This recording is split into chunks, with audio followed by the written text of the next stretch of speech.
안녕하세요. 허재현 기자입니다. 시사바리스타 함께 하실게요.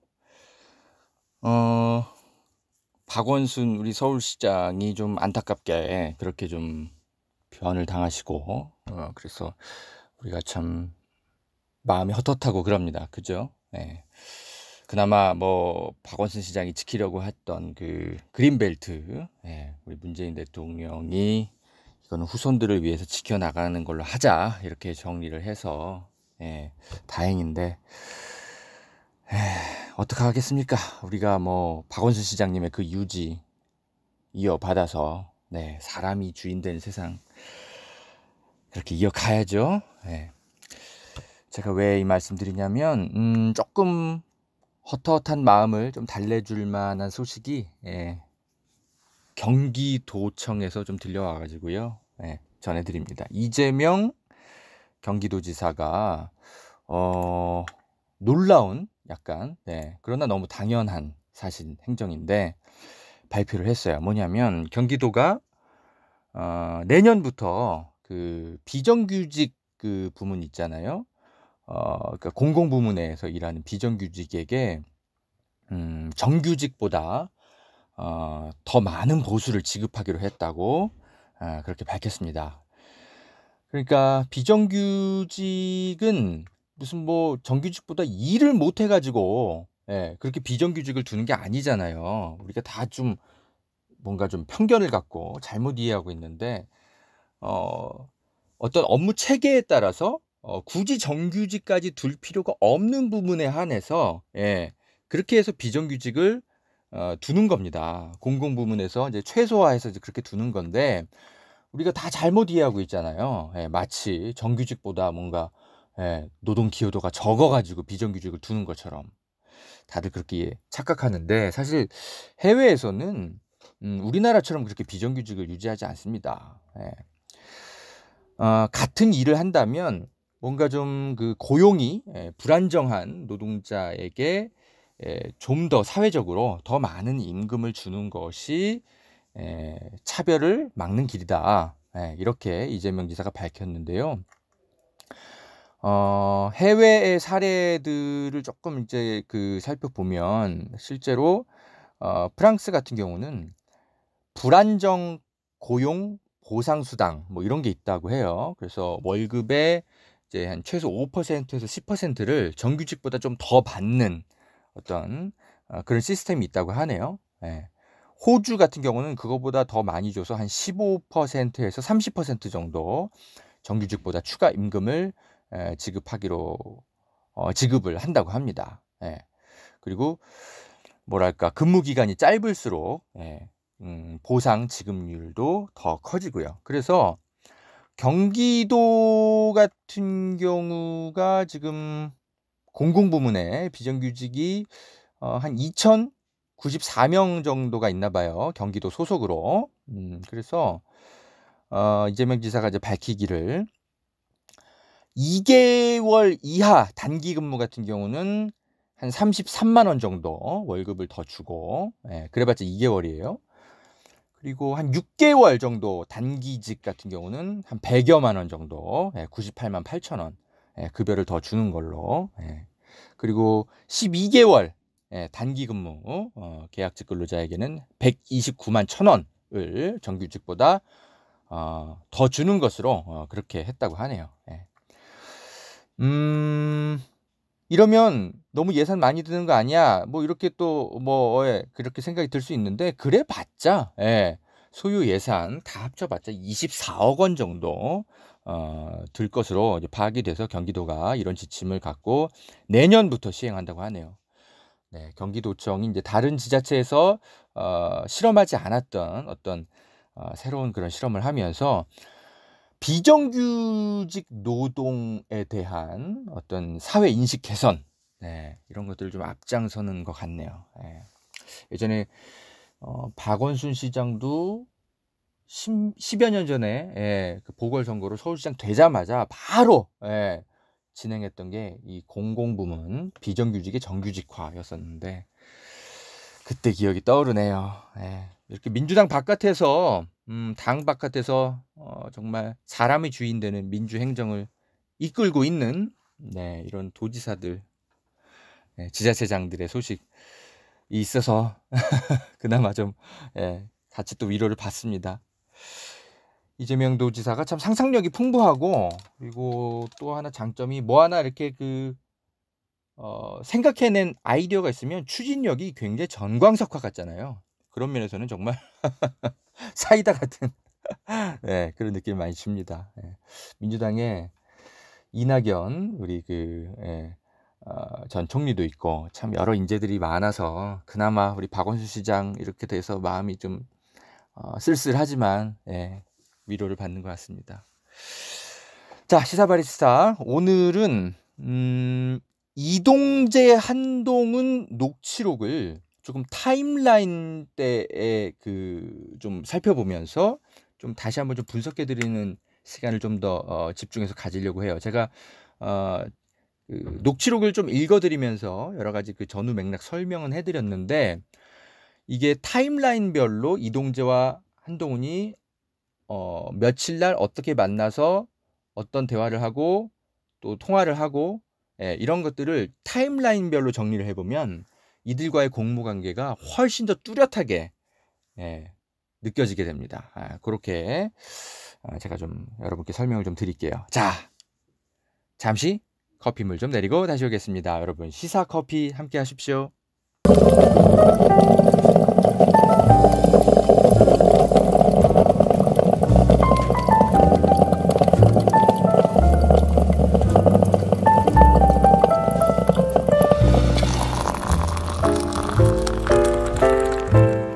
허재영 기자입니다.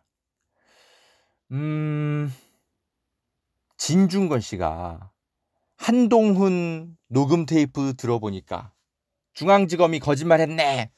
뭐 이렇게 자기 페이스북에다가 이렇게 올려놨는데, 참 이분, 아니 한동훈하고 이동재 씨가 본인들에게 유리한 부분만 공개를 해놓은 거예요. 유리한 증거만. 그러니까는 공모관계가 뚜렷이 안 드러나는 거죠.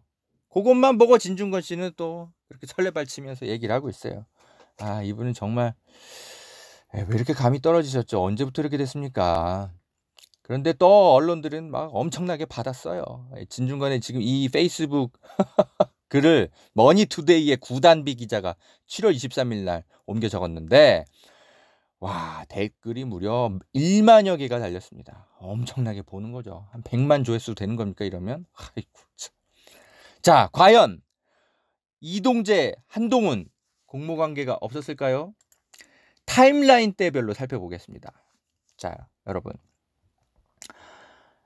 이동재 기자가 이 채널A에서 이 신라젠과 어떤 유시민과의 관계, 이거를 파헤치기 시작한 게 대체로 2월 초로 추정이 돼요. 그래서 2월 6일 날 이동재 기자가 후배 백승우 기자랑 뭘 하냐면 경기도 양주시에 있는 아파트들을 막 확인하고 다녀요. 왜냐하면 거기에 이철 씨의 가족이 산다라는 어떤 정보 같은 게 있었거든요.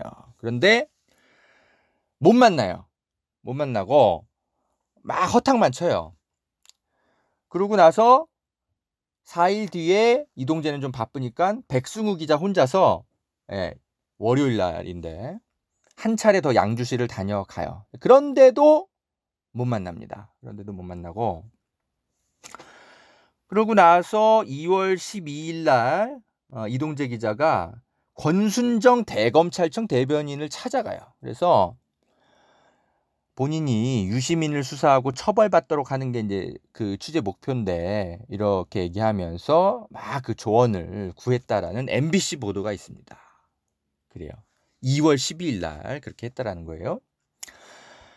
자, 일단 여기까지. 그래서 처음에는 한동훈 검사장이 드러나지 않아요. 이 취재 과정에서. 그러니까 채널A 자체 그 어떤 판단에 의해서 이동재랑 백승우가 막 이런저런 노력을 하면서 이철의 어떤 측근을 접촉하려고 막 노력을 했던 것 같아요. 근데 돌파구가 안 돼가지고, 그래서 2월 13일 날 이동재 기자가 백승우를 데리고, 후배 백승우를 데리고 부산에 내려갑니다. 그래서 부산고검에서 근무하고 있던 한동훈 검사장을 만나러 갑니다. 자, 여기서 이제 그 녹취록이 나오는 거예요.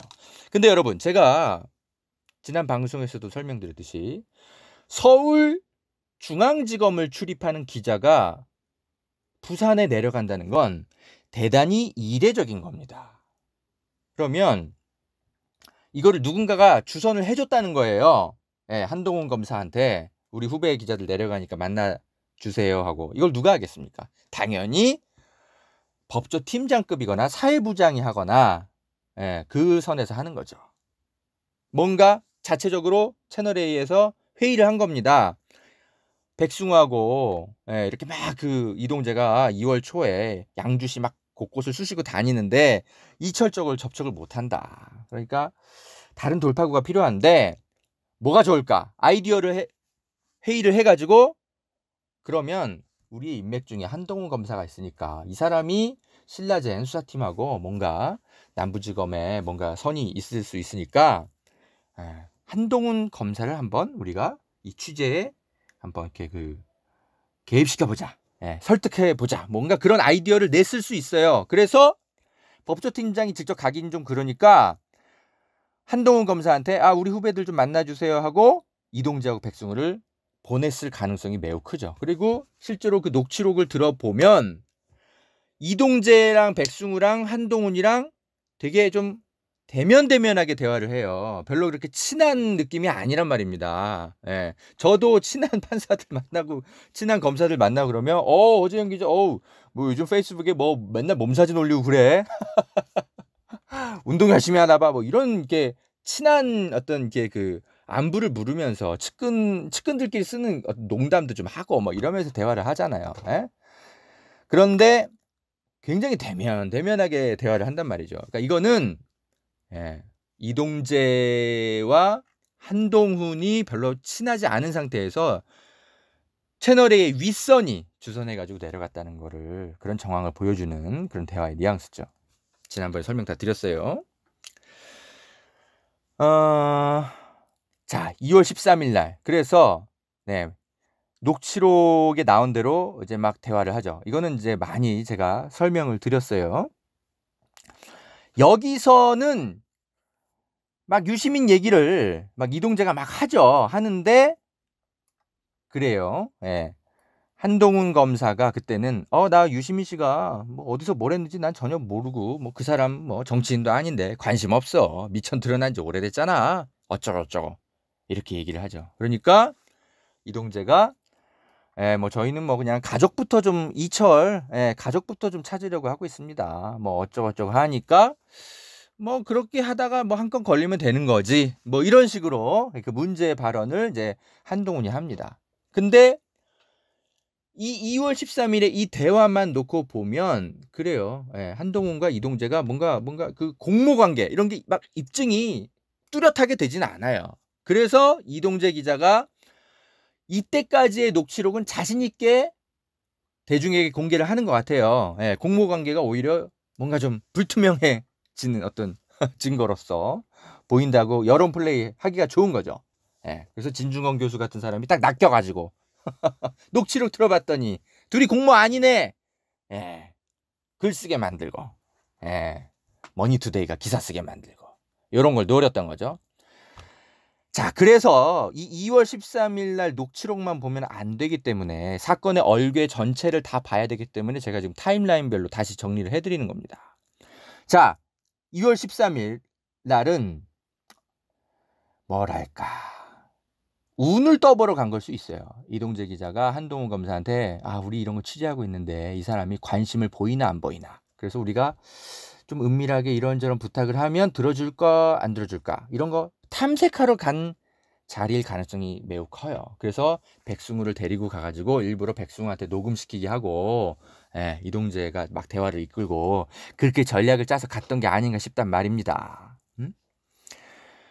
그래서 한동훈이 막 그런 거 취재하면 안 돼. 뭐 너무 무리하는 거야. 이런 게 아니라 뭐 그러다 한 건 걸리면 되지. 이런 식으로 뭔가 약간의 호의적인 이야기를 하니까 그래서 그런 건지 모르겠지만 2월 14일 날 하루 뒤에 이동재가 이철 씨에게 첫 번째 편지를 구치소로 보내죠. 그리고 2월 25일 날 그래요. 그 이철 씨의 그 대리인이라고 하시는 분을 이동재 기자가 이제 채널A 뭐 사옥인지 어딘지에서 만나죠.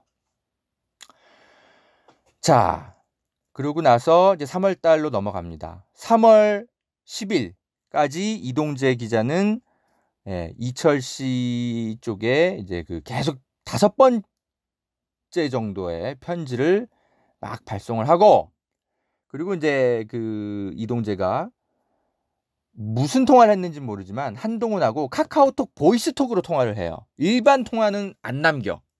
그때부터는 안 남깁니다. 그때부터는 안 남기고 카카오톡 보이스톡으로만 통화를 해요. 무슨 통화를 했는지는 알 수가 없는 거죠. 그러니까 뭔가 더 은밀한 대화를 카카오톡으로 3월 초부터 하기 시작합니다.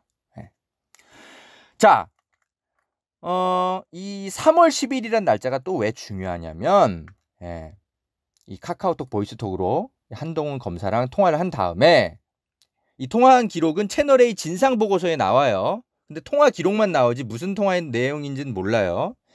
이 3월 10일 날 오후 4시 18분에 이동재가 백승우, 그 부산에 같이 내려갔던 후배 기자랑 통화를 합니다. 근데 백승우가 이거를 또 녹음을 해놔요. 자기 휴대폰에다가. 이동재는 그게 녹음된지 몰랐던 것 같아요. 그래서 이게 이제 그 채널A 진상보고서에 나와요. 그래서 이동재가 이제 그러죠. 백승우 후배한테, 야, 내가 아침에 한동훈한테 전화를 했어. 그러니까 그 보이스톡으로 전화했다는 얘기겠죠? 에이, 이렇게 양아치같이 그래가지고 내가 기사 안 쓰면 그만인데 위험하게는 못하겠다고 했더니 갑자기 한동훈이 그래도 만나봐 하는 거야. 그래서 내가 왜요? 그랬더니 한동훈이 나는 나대로 어떻게 할 수가 있으니까 만나봐봐. 내가 수사팀에 말해줄 수도 있고 그러는 거야. 되게 자기가 손을 써줄 수 있다는 식으로 엄청 얘기를 해. 이렇게 백승우 후배한테 얘기를 합니다. 그러니까 백승우 후배가 아니 어떻게 손을 써줄 수 있다는 거예요? 라고 묻죠. 그러니까 이동재가 아니 뭐 당연히 이게 사법 절차상 뭐 이렇게 자백을 하고 반성한 다음에 개전의 정을 많이 나타내면 당연히 그 부분은 참작이 되는 거다. 이렇게 해서 수사가 이렇게 흘러가게 되고 수사팀에다 다 얘기해 줄 수 있고 뭐 이런 식으로 자기를 막 팔아먹으라고 막 그러는 거야. 이렇게 이제 백승우에게 설명하죠. 자, 그러니까 보세요. 만약에 2월 13일 날 그 부산에서 그 내려간 자리에서 이동재랑 한동훈이랑 바로 막 의기투합이 돼서 막 얘기가 막 진척이 됐다라면 3월 10일 날 이 백승우랑 이동재가 대화가 이렇게 되지 않죠. 백승우가 바로 지금 이렇게 묻잖아요. 아니 어떻게 손 써줄 수 있다는 거예요? 라고 막 묻잖아요. 그러니까 2월 13일 날 부산에서는 그렇게 깊은 유착은 공모는 이루어지지 않았던 거예요. 그 이후에 뭐가 진행이 됐던 거예요. 그러니까 이렇게 백승우가 묻잖아요. 어떻게 손 써줄 수 있다는 거예요? 자, 그러니까 제가 드리고 싶은 말씀은 뭐냐면 2월 13일에 녹취록만 가지고 이 사건을 절대 봐선 안 된다라는 거예요. 타임라인 전체 맥락을 다 봐야 된다라는 거예요. 자, 그리고 이 3월 10일 날 그렇게 이제 한동훈과 통화도 하고 백승우 후배랑도 통화한 날 3월 10일 날 그렇게 한 다음에 실제로 무슨 일이 이제 3일 뒤에 벌어지냐? 3월 13일 날 그래요. 그 MBC의 이제 보도에 나온 대로 이동재가 그 이철 씨 쪽 그 관계자를 만나가지고 막 그 노트북 같은 거 PC 화면 보여주면서 녹취록을 막 보여주고 막 직접 읽어주죠. 그게 왜 진행이 됐을까? 3월 10일 날 한동훈이 야, 날 팔아서 계속 압박해봐. 내가 수사팀에 얘기해줄게. 그렇게 얘기하지 않았다면 사흘 뒤에 이동재가 왜 이렇게 굳이 무리해서 이렇게 이철 씨 쪽 제보자한테 이렇게 얘기를 했을까요? 3일 전에 그런 대화가 이루어졌기 때문에 한 행동 아닐까요? 자, 그러고 나서 또 3월 18일 날 오전 9시 43분쯤에 이동재가 또 그 이철 씨 쪽 제보자랑 한 10분간 통화합니다. 그러고 나서 또 한 30분 지나서 한동훈 검사한테 전화를 또 해서 한 5분 6초간 통화를 한 기록이 있습니다. 이건 뭘 의미하냐? 그러니까 이철 씨 쪽을 내가 만났고요. 이런 것들을 진행을 했어요라고 한동훈에게 5분 동안 브리핑해줬을 가능성이 있는 그런 통화 기록이죠.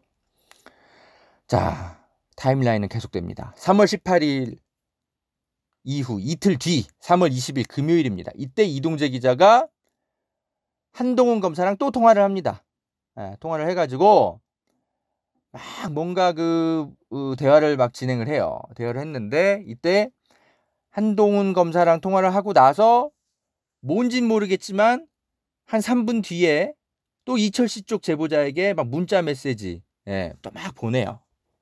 뭘 보냈는지 모르겠지만 막 아무튼 보냅니다. 그러고 나서 이동재가 또 백승우랑 또 통화를 하면서 한 3분 동안 또 막 통화를 합니다. 그래서 내가 한동훈한테는 아예 얘기를 해놨어. 어떻게 돼가요? 막 그렇게 묻는 거야. 그래서 자꾸 검찰하고 다리 놔달라고 한다고 딜 치려고 그랬더니 그래 그러면 내가 놔줄게 그러는 거야 갑자기 한동훈이. 이런 식으로 백승우에게 이야기를 합니다. 그러고 나서 3월 22일 날 오전 10시에 또 이동재 기자가 이철 씨 쪽 그 관계인과 세 번째 만남을 갖습니다. 그러면서 이번에는 그 한동훈 검사의 목소리라고 하면서 뭐 들려주잖아요. 그거를 한 7초가량 녹음 파일을 들려주죠. 그래서 제가 이름은 말씀 못 드리지만 생각하시는 그분입니다 라고 얘기하면서 들려줬다는 그거 말하는 겁니다. 그래서 그 제보자가 한동훈? 이렇게 물으니까 이동재 기자가 긍정도 부정도 하지 않을게요. 뭐 이렇게 답했다고 하는 거 아니에요. 그죠? 그런데 이제 여기서 이철 씨 쪽이 이제 이상하다. 뭔가 좀 이상한 느낌이 든다고 이제 생각이 들어서 이때 즈음에 이제 MBC로 이제 이걸 제보를 갖고 들어가고 그러고 나서 3월 31일 날 MBC에서 뭔가 검언 유착 이런 의혹 제기가 처음으로 제기가 되죠. 그죠? 자, 3월 31일 날 MBC에서 그렇게 첫 보도가 나가기 전에 이동재 기자가 뭔가 이상한 낌새를 챕니다. 그래서 이거 MBC 몰래카메라 같은 데에 찍힌 것 같다. 이런 느낌을 받아요. 그 백승우 기자가 모르겠어요. 뭔가 그 MBC 쪽에 취재 인맥이 있었는지 제보를 받아가지고 채널A 쪽에 막 그 제보를 합니다. 그래서 이동재가 야 이거 큰일 났다. 그렇게 파악을 했는지 모르겠는데 아무튼 뭔가 그 진상 파악을 해가지고 3월 23일 날 하루 뒤에 오전 10시에 배혜림 채널A 법조팀장이 한동훈 검사한테 전화를 해서 카카오톡 역시 그 보이스톡 같은 걸로 전화를 해서 우리가 따로 녹음 파일 같은 거 전혀 없습니다. 이렇게 전해줍니다. 그래서 그런 건지 모르겠지만 한동훈이 MBC 쪽에 우리는 뭐 신라젠 관련 대화도 한 적 없고 그래서 녹취록 같은 것도 존재할 수가 없다. 이렇게 자신 있게 얘기를 한 거예요. 그런데 채널A가 파악을 잘못한 거죠. 그러니까 이게 백승우가 따로 녹음을 해놓고 이걸 지워뒀었는데 이게 아마 그 포렌식 같은 걸로 복원이 됐던 것 같아요. 그래가지고 나중에 결국 다 들통이 나버리죠. 그래서 한동훈은 굉장히 지금 녹취록이 없는 줄 알고 신라젠 같은 거 대화한 적도 없다 이렇게 얘기를 하는데 거짓말한 게 지금 이렇게 드러나는 거죠. 그리고 왜 갑자기 채널A가 2월 6일부터 양주시 아파트 이제 일대 찾아다니면서 이철 씨 뭐 가족을 찾아다녔을까? 그거는 이렇게 보시면 돼요. 이게 아마 그 이전에 검찰 고위 관계자가 채널A 쪽에 이 신라젠 사건 이거 뭔가 그 수사 진행되면 유시민하고 뭐 나올 뭐 그런 게 있을 거야. 뭐 이렇게 귀뜸을 해줬을 가능성이 커요. 왜냐하면 신라젠 사건은 그 이전에는 언론이 아무 관심도 없었던 사건이거든요. 작년 8월엔가 기사 한번 나오고 그러다가 쭉 없다가 갑자기 2월 5일 날 윤석열 총장이 이제 검사들 차출해서 남부지검에 배치하고 막 이런 뉴스가 나오기 시작하거든요. 예? 그러니까 기자들은요, 여러분, 취재해야 될 게 워낙 많아서 늘 선택과 집중을 해요. 예? 그런데 그 이전까지 아무런 관심도 없던 사건, 이 신라제 사건을 기자가 집중해서 파기 시작한다면 이건 누가 귀뜸을 해준 겁니다. 사전에. 그렇지 않고서야 불가능해요. 그래서 2월 6일 날 이동재 기자가 회사에 보고하고 후배랑 같이 양주를 막 돌아다닌 거라고 보시는 게 맞아요. 자, 이렇게 정리하면 절대 2월 13일 그 부산에서 한동훈하고 이동재가 만난 거, 그 녹취, 그것만 중요한 게 아닙니다. 그거보다 더 중요한 게 뭔가 누군지 모르겠지만 검찰 고위직이 채널A에 이거 사건 커질 거야 라고 미리 정보를 준 거, 그리고 2월 13일 그 한동훈과의 그 서먹한 만남 이후에 이동재와 한동훈 검사와의 더 밀착해지는 그런 깊은 관계, 그거를 파악하는 게 더 중요한 겁니다, 여러분. 이게 지금 3월 12일 날 녹취록만 가지고 절대 이 사건을 파악해서는 안 된다라는 거예요. 그래서 이 지금 서울중앙지검의 수사팀도 그렇고 이동재를 이제 구속시킨 영장 담당 판사도 그렇고 이 고위 검찰 관계자와 채널A 쪽이 뭔가 이렇게 그 공모를 한 구체적인 자료들이 상당히 있다라고 얘기하면서 구속영장을 발부한 게, 아마 이 판사는 이 전체적인 타임라인의 맥락들을 함께 본 게 아닌가, 그런 생각이 듭니다. 그래서 조선일보가 지금 뭐 이거를 검언유착이 아니라 정권과 MBC가 유착해가지고 사건을 물타기해서 뒤집으려고 한다, 뭐 이렇게 조선일보가 막 사설까지 쓰면서 막 보도를 하고 있어요. 그런데 제가 지금 설명드렸듯이 2월 6일부터 백승우랑 이동재가 막 취재를 시작한 그때부터 3월 30일 말까지의 타임라인을 보면 과연 누가 거짓말을 하고 있는지 그래요. 우리는 판단을 하게 됩니다.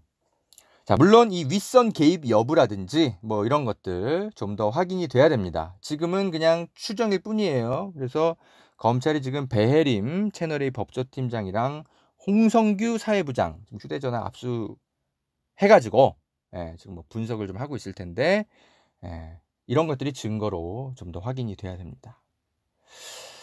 자, 거듭 말씀드리지만 공모관계가 설사 입증이 안 되더라도 검언 유착은 이미 입증이 된 겁니다. 이건 중요한 감찰 사안입니다. 그래서 한동훈 검사는 빨리 직무 배제가 되어서 감찰에 응해야 됩니다. 당연히 수사도 받으셔야 되고요.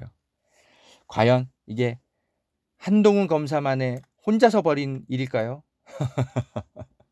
그래요. 윤석열 검찰총장도 피의자로 소환이 될 날이 그렇게 멀지 않은 것 같다는 제 생각이 드는데, 여러분은 어떻게 보시는지 모르겠습니다. 자, 시사바리스타 오늘은 여기까지 하겠습니다. 저희 허재현TV 5만 구독자를 향해서 열심히 달려가고 있습니다. 요즘 제가 이런저런 유튜브 방송 여기저기 좀 많이 나가고 있어요. 어제는 김진애 TV, 우리 김진애 의원, 열린민주당에 거기 나가서 또 여러분과 소통도 하고, 우리 고발뉴스 진행하시는 이상호 선배랑 장용진 기자, 아주경제랑 같이 TV 기자협회도 진행하고 있고, 또 김용민 우리 PD님이랑 같이 목요일 날 기자 비평도 하고 있고, 또 저는 또 이런저런 또 기사도 쓰고 취재도 하고, 아이고 요즘 너무 막 일이 바쁩니다. 그래서 시사바리스타를 제가 생각만큼 여러분 자주 전해드리지 못하고 있는 것 같은데, 그래도 열심히 하겠습니다. 여러분이 소중한 후원금 내주시는 거 아깝지 않게 잘 활용하면서 열심히 일하겠습니다. 고맙습니다.